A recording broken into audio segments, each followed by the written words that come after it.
मौसम अच्छा है। जी बंदिशें भी सर आज जो है बढ़ाई गई है कोविड। एक तो सबसे पहले तो मैं मौसम के सिलसिले में ये कहूंगा कि भी मौसम खराब है, इसलिए डिस्ट्रिक्ट एडमिनिस्ट्रेशन को सब जगह अलर्ट पे रखा है। और जो टूरिस्ट कोई भी ऐसी जगह ना जाए जहां पर बर्फ के कारण वो अपने को संकट में डाले।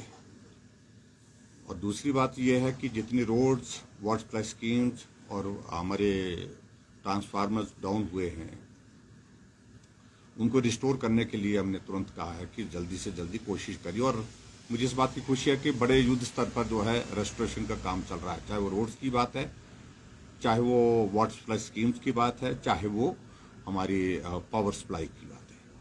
तो उस दृष्टि से सारी चीज़ों को ठीक करने की कोशिश कर रहे हैं। इसके अतिरिक्त मुझे दो चीज़ों को लेकर के इतना कहना है कि कोविड की सारी सिचुएशन पर अभी हमने जो रिस्ट्रिक्शन लगाई है वो कल तक हैं, 26 तक हैं अभी वो। लेकिन हमने मन बनाया है कि कोविड के केसेस यथावत हैं, लगभग थोड़ा कमी जरूर आई है लेकिन बहुत ज़्यादा कमी नहीं है। लेकिन उसके बावजूद नंबर ऑफ डेथ्स जो है वो थोड़ा इंक्रीज भी हुआ है। ऐसे में जो वर्तमान में जो बंदिशें, जो रिस्ट्रिक्शंस लगाई हैं वो कायम रहेगी एज इट इज, उसमें कोई परिवर्तन फिलहाल नहीं करेंगे। बस हाँ, 31 जनवरी तक। जी ठीक है, वो बातचीत हुई है, उसके लिए वर्कआउट कर रहे हैं चीज़ों को कैसे ठीक किया जा सकता है। कि कर्मचारियों की एक बहुत महत्वपूर्ण भूमिका है हिमाचल प्रदेश में, और किसी कर्मचारी वर्ग को कोई क्षति पहुंचाने का, नुकसान पहुंचाने का कोई भी लक्ष्य नहीं है सरकार का। समय समय पर कोविड की सिचुएशन के बावजूद भी हमने कर्मचारियों को वित्तीय लाभ दिए हैं और आने वाले समय में भी उन पर उसी प्रकार से उनको हम कोशिश करेंगे कि उसी प्रकार से उनको वित्तीय लाभ जो जो भी मिलते हैं और जो नियम के अनुसार है, पंजाब पे कमीशन की अगर बात कह रहे हैं, उन सारी चीज़ों को लेकर के हम गंभीरता से विचार कर रहे हैं, किसी निष्कर्ष पर पहुंचने की कोशिश भी करेंगे जल्दी।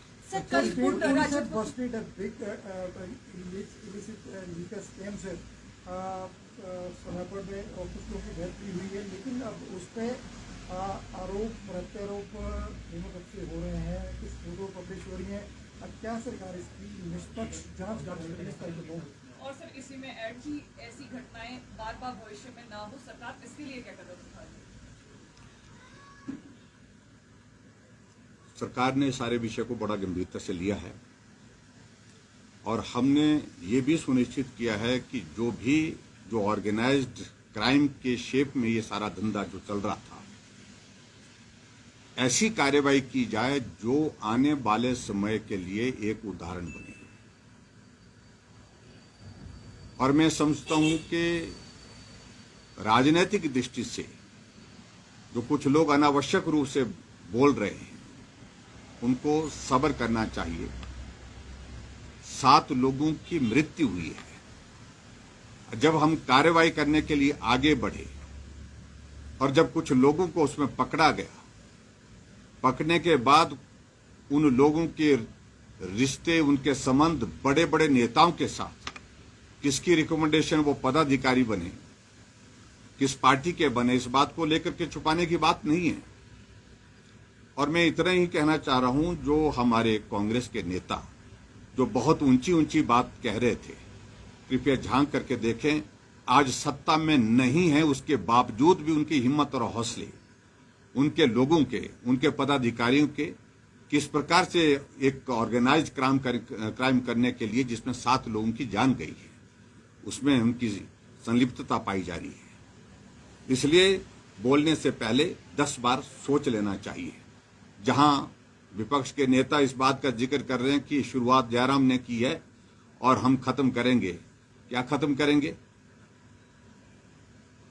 क्राइम को खत्म करने का हमारा एक लक्ष्य है, हम उसको खत्म करने जा रहे हैं। जयराम का लक्ष्य किसी व्यक्ति विशेष के लिए नहीं है। 7 लोगों की जान गई है और उस पर प्रश्न खड़ा कर रहे हैं कि उन लोगों को आपने कंपनसेशन दिया। मेरा मानना है कि वो 7 लोग जो है उस साजिश में शामिल नहीं थे, लेकिन साजिश के शिकार हो गए, जिनको जीवन खोना पड़ा। उनके परिवार है, उनके रिश्तेदार हैं, उनके बच्चे हैं, स्कूल में पढ़ते हैं, छोटे छोटे बच्चे हैं। उनके मदद करने की दृष्टि से हमने इस सारी बात को सोचा है। लेकिन उन लोगों को, कांग्रेस के नेताओं को इस बात को सोचना चाहिए, विचार करना चाहिए कि ऐसी चीजों में अगर उनके प्रमुख नेता जो उनके साथ फोटो खींचने की बात समझ में आती है, चलो फोटो किसी के साथ भी खींच लेता है, कोई बार चलते चलते खींच लेता है, कई बार आकर के आग्रह कर लेता है फोटो खींच रहा है। लेकिन पदाधिकारी तो किसी को जबरदस्ती नहीं बना सकते हैं। पदाधिकारी तो उनको बनाया गया ना, और किन लोगों की रिकमेंडेशन पर बनाया गया, तो वो परेशान क्यों है? इसलिए परेशान नहीं होना चाहिए। इसकी जांच निष्पक्ष हो रही है, जांच होने दीजिए। और उसमें बहुत सारी चीजें पिछली भी निकल रही हैं, जो महानुभाव बहुत ऊंचे ऊंचे बोलने की जिनको आदत पड़ गई है, उनको इस बात को समझना चाहिए, ऊंचे बोलने से नहीं काम होने वाला है। और अभी बहुत सारी चीजें और भी निकलने वाली हैं, बहुत जल्दी आप थोड़ा सा इंतजार करें। पुलिस की लाइन को लेकर के सर जिस प्रकार से उन्हें अपने सबमिशन की है, रिक्वेस्ट की है, उन सारी चीजों को लेकर के हम विचार कर रहे हैं। हमने कहा कि हम पॉजिटिव एटीट्यूड के साथ हम काम करने वाले लोग हैं। पुलिस हमारी एक बहुत महत्वपूर्ण एक डिसिप्लिन फोर्स है, और डिसिप्लिन में रह करके, अनुशासन में रह करके उनको अपनी बात कहने का अधिकार है। लेकिन उसके बावजूद ये भी हमारा किया हुआ नहीं है। 2015 में कांग्रेस की गवर्नमेंट थी, अगर उनके सारे रूल्स में जो चेंजेस की गई वो 2015 में की गई। और इसलिए जिन लोगों के कारण, जिस पार्टी के कारण, जिस सरकार के कारण उनको ये खमियाजा भुगतना पड़ रहा है, उनके बारे में सोचना चाहिए, हमारे बारे में नहीं। हम उनके बारे में सकारात्मक दृष्टिकोण के साथ आगे बढ़ करके मदद करने का मन रखते हैं। कुछ परिवारों ने कहा था सर उसके देखिए, इसमें मैं सिर्फ शराब वाले मामले में सिर्फ इतना ही कहना, मैंने कह दी अपनी बात, जांच हो रही है इसमें। अभी ज्यादा मौत के बाद प्रशासन क्यों जागा? इससे पहले पुलिस प्रशासन का है। देखिए, दुर्भाग्यपूर्ण है, मैं मानता हूं उसमें त्रुटि रही है, कमी रही होगी, लेकिन उसके बावजूद भी पुलिस ने बहुत अच्छा काम किया। उसमें रातों रात उन सारे लोगों को उठा करके कहां से लेकर के आ गए, इस बात को भी समझना पड़ेगा।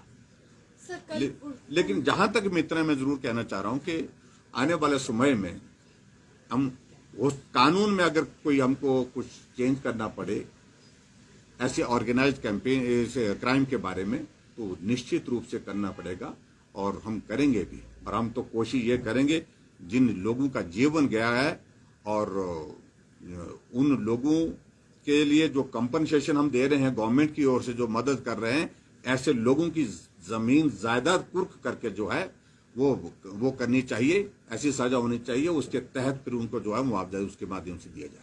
ऐसा प्रावधान आने वाले समय में सोचेंगे। लेकिन